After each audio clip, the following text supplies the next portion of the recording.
তিনটা জায়গায় মিথ্যা কথা বলা জায়েজও আছে। কয়টা জায়গায়? হ্যাঁ, সবাই তো খুব খুশি হচ্ছেন নাকি? এমনি তো সকাল থেকে সন্ধ্যা হাজার হাজার মিথ্যা কথা বলি, কত ব্যবসা বাণিজ্য করতে যাই মিথ্যা কথা বলি। হ্যাঁ, ফোন দিলে অমুক জায়গায় আছে অমুক জায়গায় বলি।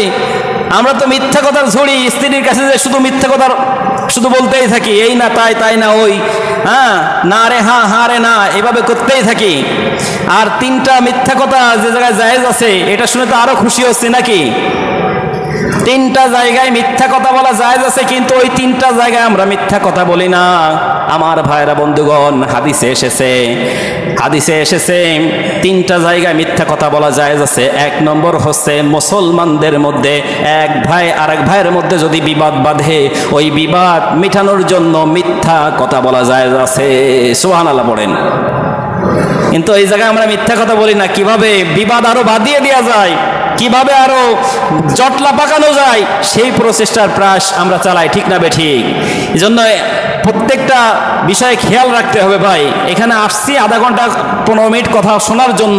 এই কথাগুলো যদি আমরা একটা সপ্তাহে অ্যাপ্লাই না করতে পারি আমাদের জীবনে, তাহলে আসা আর যাওয়া কোনো লাভ হবে না আমাদের।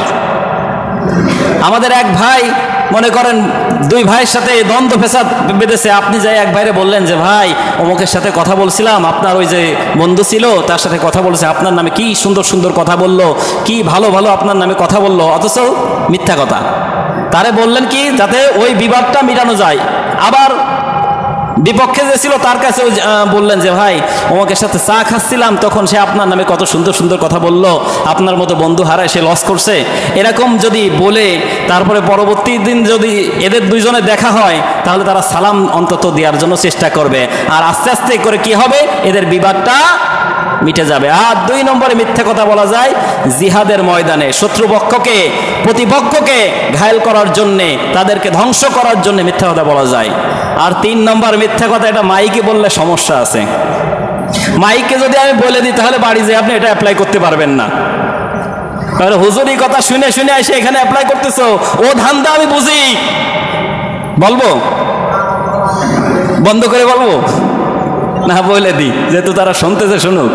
3টা জায়গায় মিথ্যে কথা বলা যায়। তার 3 নম্বর জায়গা হচ্ছে স্ত্রীর কাছে মাঝে মাঝে তাকে খুশি করার জন্য মিথ্যা কথা বলা যায়। বিশাল খুশি না? এমনি তো বলি, তাহলে আমাদের তো জায়েজ হচ্ছে নাকি? আমরা যারা মিথ্যা কথা বলছি স্ত্রীদেরকে, এটা জায়েজ হচ্ছে না আমাদের জন্য? খুব খুশি আমরা না?